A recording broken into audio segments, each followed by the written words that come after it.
하나님께서 통치하신다. 바다를 통치하시고 땅을 통치하시며 인생을 통치하시는 하나님이시다라고 시편 107편에서 시인은 노래했습니다. 그리고 이제 시편 108편에서는 다윗의 찬송시다 이렇게 명명되어진, 그래서 시편의 후반부 중에 이제 오랜만에 다윗의 시라고 명명된 시가 108편에 등장을 하게 됩니다. 그리고 우리는 이 시편 108편을 잘 아는 그런 말씀이죠. 하나님이여 내 마음을 정하여 싸우니 내가 노래하며 나의 마음을 다하여 찬양하리로다. 비파야 수구마 깰지어다 내가 새벽을 깨우리로다. 이렇게 노래로 시작하고 있는 이 시편 108편을 우리가 잘 아는 그런 곡입니다. 이 시편 108편, 우리가 잘 아는 내 마음이 확정되었다라고 고백하는 이 시편 108편은 사실 이 시를 고백하고 있는 시인의 상태를 우리는 먼저 한번 살펴보아야 합니다. 시인의 지금 상황이 어떻습니까? 시인의 상황은 6절 말씀에 보면 이렇게 고백하고 있죠. 주께서 사랑하시는 자들을 건지시기를 위하여 우리에게 응답하사 오른손으로 구원하소서, 이렇게 고백하고 있습니다. 그러니까 지금 이 시인에게는 구원이 필요합니다. 개인이라기보다는 바로 하나님의 나라 백성들에게 구원이 필요한 그러한 고백을 하고 있죠. 이 제5권 시편 제5권으로 넘어오면 대부분 시들은 바벨론 포로지에서 돌아온 백성들의 노래로 많이 규정이 됩니다. 오늘 이 108편도 사실 시편 55편과 시편 60편 다윗의 시가 이렇게 편집된 시로 대부분 신학자들은 주장을 합니다. 그러니까 포로지에서 바벨론에서 돌아왔던 이스라엘 백성들에게도 다시금 구원이 필요한 그러한 시인의 상태, 하나님의 나라 백성들의 상태가 되었다라고 볼 수 있습니다. 그뿐만 아니라 10절 말씀에 보니까 누가 나를 이끌어 견고한 성읍으로 인도해 드리며 누가 나를 에돔으로 인도할꼬, 이렇게 고백하면서 지금 자신을, 또한 하나님의 나라 백성을 인도할 자가 없는 그러한 낙심과 절망의 상태에 빠져 있는 시인의 모습을 우리가 보게 됩니다. 그러면서 이 시를 우리가 이해하기 위해서는 밑에서부터, 그러니까 시의 반대 아래에서부터 우리가 한번 묵상을 해보면 10절에서 견고한 성읍으로 인도할, 견고한 성읍이라는 것은 예루살렘 성으로 볼 수 있겠죠. 그것으로 인도할 하나님이 없는 것처럼 하나님께서 침묵하시는 것 같은 그러한 시인의 삶을 우리가 지금 상황을 볼 수 있습니다. 그 상황 가운데에서 이 시인이 어떻게 하나님께 마음을 확정시킬 수 있었는가라는 것을 우리는 질문을 해봐야 되는 거죠. 상황은 어렵습니다. 구원이 필요하고 인도자가 없는 그런 상황입니다.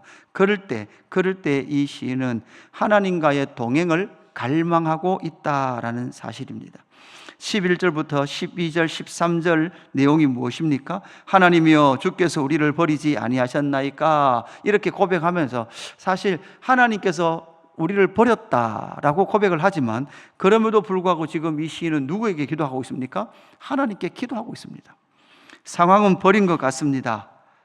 그런 것 같습니다. 그럼에도 불구하고 하나님이여 주께서 우리의 군대들과 함께 나아가지 아니하시나이다. 그러니까 이 말은 무슨 말입니까? 하나님께서 동행해 주시기를 지금 뭐 하고 있습니까? 간구하고 있다라는 거죠.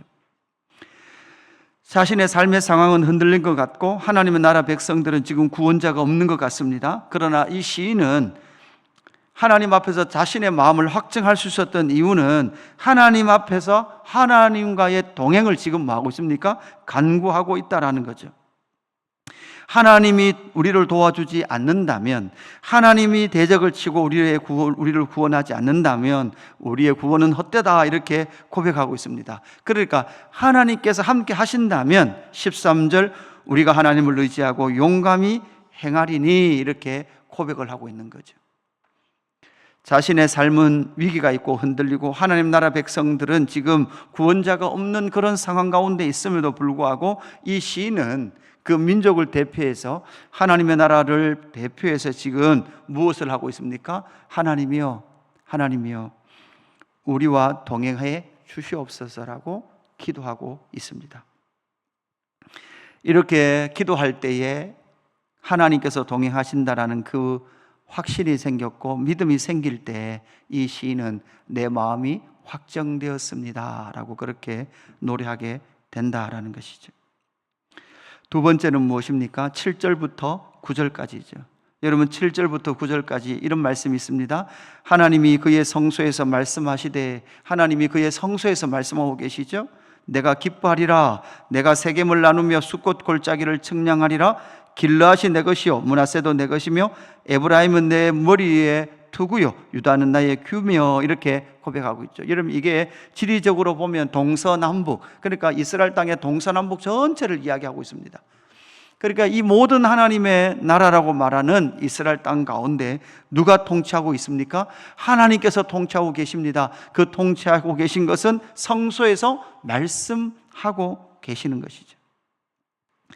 그러니까 하나님의 나라가 지금 흔들린 것 같고, 그 나라가 위기 가운데 있고, 그 나라가 지금 구원자가 필요한 것 같지만, 그럼에도 불구하고 이 시인이 하나님 앞에 그의 마음을 확증할 수 있었던 이유는 온 땅, 온 하나님의 나라를 누가 통치하고 계십니까? 여호와께서 성소에서 말씀하고 계시다라는 사실입니다. 그뿐만 아니라 이스라엘을 계속해서 괴롭혔던 9절에 보니까 모압, 에돔, 블레셋, 대적이라고 말하고 있는, 원수라고 말하고 있는 이들까지도 하나님께서 뭐 하신다? 다스리고 계시다라는 것을 말씀해 주고 있습니다. 그러니까 우리가 이 땅에 사는 삶 가운데에서 우리의 삶이 흔들리고 위기가 있고 낙심이 찾아올 때, 그럼에도 불구하고 내 마음을 확증할 수 있는 이유, 하나님께서 동행하시기를 간구하며, 그럼에도 불구하고 하나님께서 우리를 통치하신다, 성소에서 말씀하신다라는 것을 확인할 때 이 시인은 지금 무엇하고 있습니까? 내 마음이 여호와께 확정되었다라고 고백을 하고 있습니다. 시인은 하나님의 동행과 하나님의 통치를 통하여 세 번째 무엇을 경험하고 있습니까? 4절 말씀 보십시오. 4절 말씀에 보니까 주의 인자하심이 하늘보다 높으시며 주의 진실은 궁창에까지 이르나이다. 여러분 무엇을 경험하고 있습니까? 무엇을 깨달았습니까? 하나님의 성품을 깨닫습니다. 인자는 헤세드입니다. 진실은 에메트입니다. 그 하나님의 헤세드와 에메트가 하늘보다 높고 궁창에까지 이르리는 만큼 하나님의 그 성품의 은혜와 또한 그 진실하심이 온 삶을 덮고 있다라는 것을 지금 이 시인은 자신의 온 삶을 통하여 경험했습니다. 무엇을 경험했습니까? 하나님의 성품입니다. 신약을 살아가고 있는 우리에게는 하나님의 그 인자하심과 진실함이 어떻게 나타났습니까? 복음에 나타나 있습니다. 우리 주 예수 그리스도를 이 땅에 보내시고 또한 이 땅 가운데 하나님의 나라를 선포하셨고 살아가셨으며, 성육신 그리고 그의 예수 그리스도의 사역과 예수 그리스도의 십자가의 죽으심과 부활과 승천과 여러분 어디까지요? 다시 오심까지, 그 모든 예수 그리스도의 삶을 통하여서 우리에게 인자와 진실을 보여주셨다라고 말씀합니다.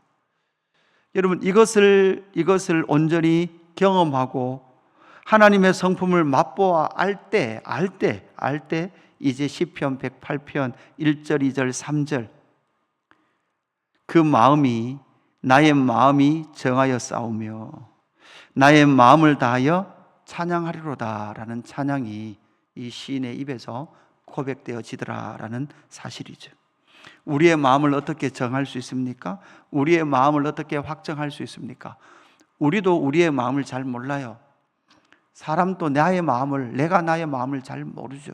내 마음을 어떻게 확정할지도 잘 모릅니다. 왜냐하면 언제나 우리의 마음은 삶의 환경에서 흔들리기에 충분한 그러한 연약한 존재이죠.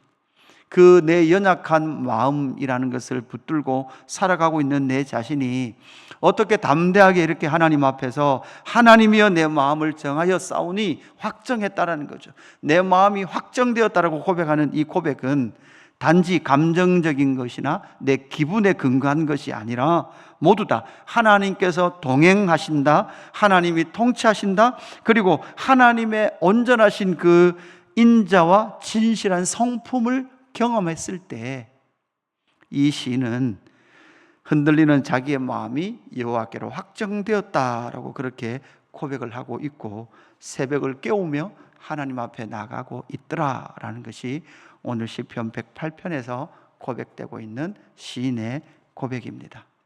오늘을 살아가고 있는 우리의 삶도 마찬가지겠죠. 우리의 마음은 자주 흔들립니다. 우리의 마음은 자주 낙심이 찾아옵니다. 그럴 때마다 다시 한번 시편 108편 말씀을 밑에서부터 우리가, 아래서부터 반대로 다시 묵상하면서 이 시인도 자신의 삶이 민족이 흔들릴 만큼 하나님의 나라 이스라엘 백성들이 흔들리고 같은 상황을 만났습니다. 그럼에도 불구하고 그의 마음을 확정하여 새벽을 깨우며 하나님 앞으로 나아갔던 시인처럼 오늘 이 하루도 마음을 확정하고 하나님께로 나아가는 저와 여러분의 삶이 되기를 주님의 이름으로 축복합니다.